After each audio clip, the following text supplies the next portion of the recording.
Salutations, everybody. It is Matty here today, and we are talking about Xbox.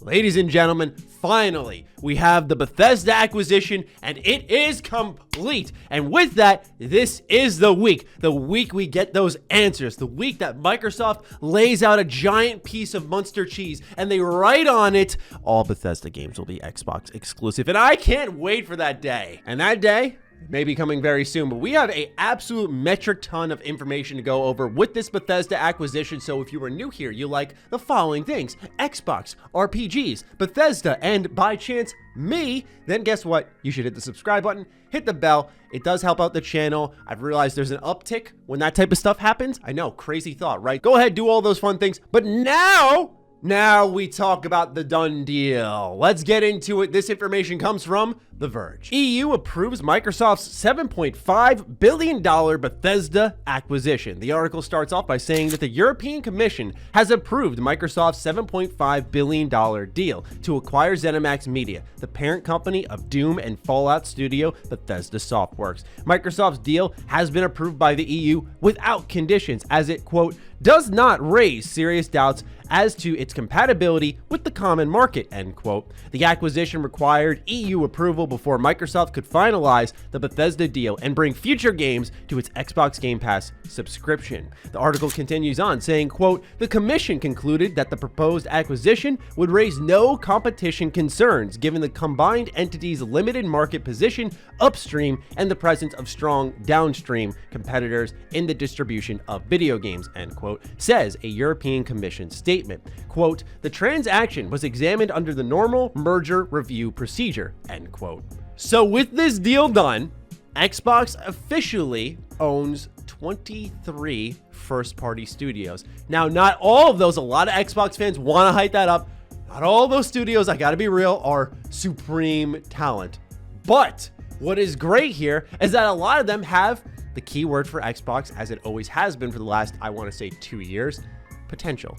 There is a lot of potential that lies here, from Arcane to id to Bethesda Game Studios, Tango Gameworks addressing a major Japanese concern for the Xbox audience. I mean, there's a lot packed in to just getting Bethesda, and that's not accounting for the likes of Ninja Theory or, of course, Turn 10. And on top of that, we have the Coalition. 343 looks to be doing all right now with Halo as they release more monthly updates. People are getting excited again. But point being is that there is a lot of potential. We have yet to see if it will be realized. And that's why I tell people, hold your horses. It's all very exciting, but we have yet to truly see if Xbox is going to nail it. And the major question with all of this is, will they lock the games down? Will they be exclusive? We've had this conversation on the channel so many times, and my final call, is that they will make all brand new IP exclusive to Xbox. The stuff that's already in production, they will allow them to be produced on PlayStation. However, I've said this before, I'm going to say it again because I know people are going to try to get their gotcha moment. If Xbox makes it all exclusive, I would not be remotely surprised, because this is one way to really take it to the competition and make it where if they're all available on Game Pass, you go to PlayStation and say, hey, just put Game Pass on PlayStation. We'll let you have the Bethesda games there. It's a lot of exposure there. It gives Microsoft a ton of money, and it kind of puts PlayStation in a bit of a headlock. It's like, well, do we care about Bethesda that much? Do we care about Elder Scrolls 6 enough to say, let's put Game Pass on PlayStation? It's a thought. It's a thought. I've seen that floating around Twitter a little bit, and I was like, maybe. But I personally expect them to lock this shit down. I don't think, because I put it this way, man. If this was PlayStation, if this was Nintendo, honestly, at the end of the day, we do not have this conversation. We don't have to talk about this many times. But because Xbox has had a major PR problem where sometimes they're saying, like, we want to fuel our ecosystem. And then sometimes they're like, well, we want everyone to play our games. Which is it? This move will determine that. With future acquisitions, with future third-party exclusives, we'll just see how aggressive Microsoft is willing to be. And it looks like we very well may get those answers this week. Now, it seems like we can't make a video without Jeff Grubb being named. So Jeff, hey, shout out to you. Great work, man. Anyway, on his Twitter account, he did this last year for the whole Summer Games Festival, and he was putting out different events and things that were happening. And Jeff Grubb, for those who are unfamiliar with him, we had used a lot of his work for the Mass Effect leaks that occurred throughout all of 2020. And now We're taking a look at this calendar here that he's got for upcoming events, and it says that on March 11th, which is this Thursday, what's up with Xbox/Bethesda Acquisition? Now, since the deal went through just overnight last night into today, that would mean that Xbox has officially said, okay, we own them. I imagine before this, they were planning things out. If they were not planning things out and they were waiting perhaps for this official confirmation, this is going to be like what I speculated, a video of some kind, a Xbox Wire post just saying, hey, it's official, it's happening, and here's what you can expect moving forward. And when I say video, I don't mean like a presentation with major announcements. I more so mean like it's going to be Todd Howard, it's going to be, Pete Hines, and it's going to be Phil Spencer, and they're all going to be talking about what this means for Xbox and what it's like working with them and how Bethesda will benefit from this and so on and so forth, where I don't know if this will end up being the exact place for announcements. I think it'll be enough conversation to say like, hey, we've locked them all down. So that means that you look at all future Bethesda games in a completely different light. And I do think Microsoft is putting themselves in a very strong position long-term here, because what can happen is if they avoid doing this kind of showcase or game presentation before E3 and they save it all for then, I mean, I gotta be honest, I thought the Nintendo Direct was solid, but State of Play was awful. It was not good at all. And so then you've got all of these announcements, including things with Bethesda, stacked into an Xbox showcase where they have plenty more updates to show on the likes of Hellblade 2, what's going on with Avowed, what's going on with Compulsion Games, what's going on with Forza, Halo. I mean, holy smokes, man. The list goes on, and when you wrap Bethesda in there, Microsoft can literally blow down the gates on what is happening inside their exclusive ecosystem. And I think that can surprise a lot of people, kind of catch them off guard. And it'd be the great time to do that because right now they can't sell consoles. So honestly, they want to give you things that entice you enough to be like a Game Pass. Hey, come save some money over here, but not so much so that you're excited and you want to go out and get a console and you can't. I think they're waiting for that moment. But on the same note as game announcements, Jason Ronald had something very interesting to say. So here's a little quote from an IGN article. Xbox Director of Program Management, Jason Ronald, has made it clear there are unannounced Xbox games scheduled for release in 2021. Speaking on an Iron Lords podcast episode about the Xbox Series X and S, Ronald was asked what game he was looking most forward to in the year ahead, to which he replied, quote, "Not all games that are releasing this year have been announced," end quote. And so with that in mind, my speculitis-filled brain immediately went to, oh man, wait, the Bethesda deal was not official by this point in time. We don't know what's happening with Starfield, although it's speculated this is the year. Maybe. This could also just be a third-party game that Xbox would be aware of and they're going to announce on their stage, and it would be just that simple. But that's heavy speculation. Point being, though, is that there are unannounced titles. We don't know how much are within Bethesda.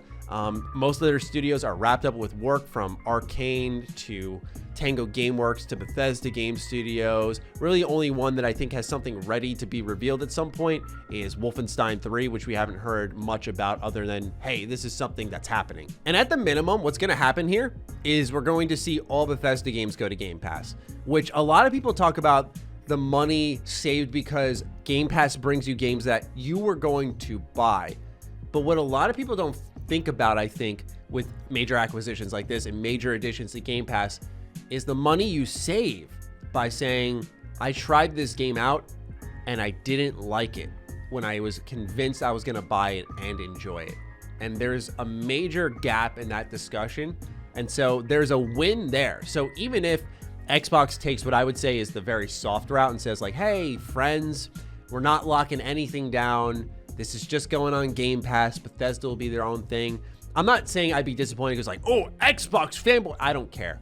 It's more so I want to see them get aggressive because then you see PlayStation try to make an aggressive move at some point down the line and makes this more of a competition, which is good because if both companies are pushing each other, we as consumers are going to get better deals. But if they do take this route and they say, hey, all games on Game Pass, I still think there is a win there. I just think you're going to hear a loud whining from major people in the Xbox industry because they're going to be like, oh man, like we didn't get our W here, even though like I still think it's a W. Last but certainly not least, Xbox UK said, hey, you stop scrolling, and they put on a schedule for the Xbox On streams where Thursday has a to be announced date there, to which Paris Lily actually said Thursday, noting like, hey, what's going on there? Because the day after is none other than Skyrim, a Bethesda game. So, strange timing on that. But Samuel Bateman of Xbox says Thursday's Xbox on stream has nothing to do with Bethesda. It's just us playing games and we haven't decided which one yet. See, this is probably where people in the industry end up not liking me, but I can't help but sit here and go, okay, so we have Monday, Tuesday, Wednesday, and Friday planned, but we don't have Thursday planned. Why did we plan Friday ahead of Thursday? Like, am I crazy? Am I an asshole for that? I don't get that. I'm not having an issue with their streams. I know Xbox On has nothing to do with announcements or anything, but you get what I'm saying, right? Like, why would they know the day after the day that's rumored to be the big event where we're going to get those announcements? I think of it this way. If I sit here, I plan my videos every week, right? Or at least I try to when there's enough news. If I said, here's my video for Monday, Tuesday, Wednesday, and then Friday, why wouldn't I just do that video for Friday on Thursday? That's how I look at it. So, I don't know, man. Just my 2 cents there. But anyway, with all of that, the deal is done. We have a date in mind that is currently a rumor, but, you know, I trust Jeff Grubb, so I imagine this will be true. And then we've got this Xbox On thing, and we know that Xbox has unannounced games coming in 2021, which was obvious. I've said this in multiple podcasts. I don't know how many people are listening. If you're not, check out Defining Duke, check out Ham Radio Podcast. But I've said on multiple occasions, like, obviously, Halo Infinite is not the only game they're going to do, and obviously they are going to try to push and figure out every single way possible to get something like Starfield out the door. Of course, there is like Forza Horizon 5. I think that's something they're going to do, but of course they are going to try very hard to push Starfield out, because guess what? That gives them Starfield and Halo Infinite in the same fall window. That's pretty strong for Xbox, so they're definitely going to look for something like that. It's something I've been saying for a while, so I'm just putting it out there once more for those who are listening. Appreciate those of you who lend me your ears. It's much, much, much, much appreciated. And with that, I leave it in your hands. What do you think of all this news? Let me know in the comments down below. Other than that, follow me on Twitter, follow me on Instagram. Those links are in the description down below. Big thank you to all the patrons, all the members. We've already passed 370. We're heading on to 400. Appreciate all of you who do that. I've been saying appreciate a lot. I gotta find a new word. Thank you to all of you. And with that, I'll talk with you soon. Stay sexy, stay active. I love you all. Peace.